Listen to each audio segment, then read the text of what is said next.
сізге сұрақ қойсам болады ма? Иә. Крест жорығы қай ғасырлардың аралығында болды? Крест жорығы 9 ғасырдың аяғы мен 11 ғасырдың аяғына дейін аралықты қамтыды. Дұрыс. Ақнар, менің сізге сұрағым бар еді. Екінші Урбан папаның крест жорығына қандай қатысы бар?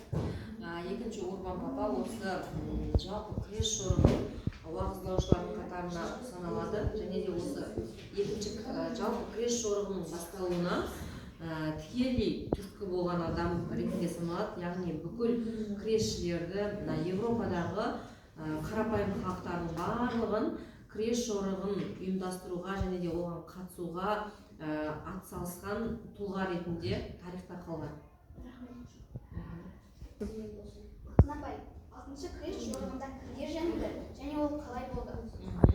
Жалпы 6-шы крест жорығы бұл жерде де Европа елдеріндегі христиандар мен мұсылмандардың арасында жүріп өтті.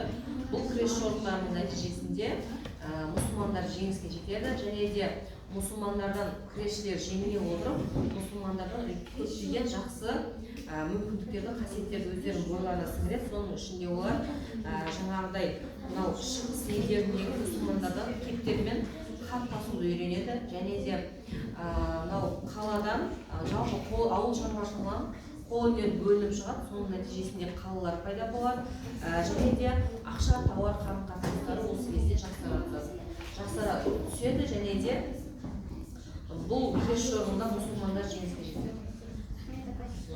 Апай, крест жорығының себебі неде? Жалпы крест жорығының себебі мұсылмандарға да және де христиандарға да қасиетті орын болған мынау Иерусалим қаласы болатын. Иерусалим қаласына жалпы осы екі қауым таласады.